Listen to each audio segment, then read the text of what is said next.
네, 안녕하세요. 암 환자 여러분의 건강과 회복을 응원하는 암송 유튜버입니다. 오늘 특별히 건강기능식품과 영양제 분야의 풍부한 경험을 가지고 계신 정태영 약사님 모셨습니다. 안녕하세요. 안녕하세요. 정태영 약사입니다. 네, 그 민간요법에 검증되지 않은 건강식품은 어떤 위험이 있는지 그 부분에 좀 설명 좀 부탁드리겠습니다. 네. 우리가 흔히 말해서 건강식품 중에서도 민간요법이나 또 검증되지 않은 제품들이 또 많이 있거든요. 네. 또 암 환자들이 이제 심리적으로 불안한 상태나 또는 뭐 여러 가지 요인으로 인해서 주변에서 듣는 얘기들도 많고 이러니까 정식으로 예를 들어서 전문가를 통해서 구입을 한다든지 또는 조언을 듣는 경우보다는 자체적으로 판단을 잘못해서 검증되지 않은 제품을 섭취하는 경우가 많이 있는데 제일 큰 문제는 간 독성인 것 같습니다.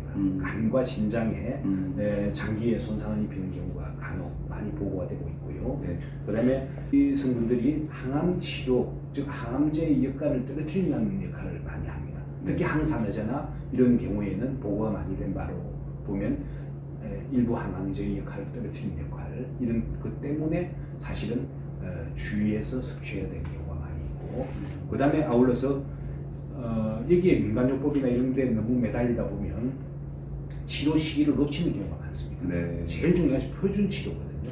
네. 수술, 항암, 방사선, 특히 주치의 선생님들이 하고 있는 표준 치료에 적극적으로 임해야 되는데 민간요법에 추징을 한다든지 자연요법에 추징을 하다 보면 이런 시기를 놓쳐서 더 큰 일을 맡게 되는 경우가 많습니다. 네. 그래서 또 아울러서 과학적인 근거가 부족한 허위 과대 광고 제품들을 또 섭취함으로써 문제가 많이 야기되고, 건강기능식품도 그렇지만은 특히 무가나 또는 검증되지 않는 제품들은 보면 설사나 복통이나 알레르기, 즉 피부 쪽에 문제가 생긴다든지 또는 뭐 여러 가지 복통이나 이런 부작용들이 굉장히 많이 있기 때문에 주의를 요한다, 이런 생각이 듭니다. 암 환자가 영양제 수액을 받는 것이 도움이 될까요? 라는 질문이 좀 많이 있습니다. 그 부분에 좀 설명 좀 부탁 좀 드리겠습니다. 당연히 도움이 되겠죠. 뭐 아시다시피 암 환자 같은 경우에는 흡수나 소화 흡수나 또는 식욕 저하, 그 다음에 또 설사 이런 쪽에 부작용으로 해서 항암제 부작용뿐만이 아니고 또 심리적으로 보면 사실 불안한 상태가 많이 있지 않습니까?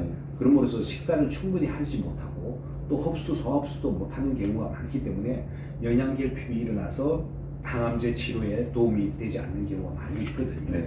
그 다음에 또 체력 회복이 제일 중요한데 이런 경우에는 일상 식사로만 부족한 경우가 많습니다. 이럴 때는 영양 수액을 주치 선생님이나 전문가의 도움을 받아서 맞는 것도 큰 도움이 되고 적절한 영양제를 같이 섭취하는 것도 도움이 된다고 볼 수 있습니다. 이때 또 주의할 점은 무분별하게 섭취를 함으로써 부작용 또한 있다는 점을 명심해야 될 것 같습니다. 특히 영양수액제, 영양제 주사를 맞을 때는 의사 선생님의 도움을 받아서 항상 맞아야 된다는 점하고, 그 다음에 또 암 환자 영양제 수액제는 항상 의료진과 항상 서로 상의해가면서 맞아야 되고, 그 다음에 아울러서 항암 치료 중이라면 주치 선생님과도 의논을 충분히 해야 되지 않을까 하는 생각이 듭니다. 네, 감사합니다.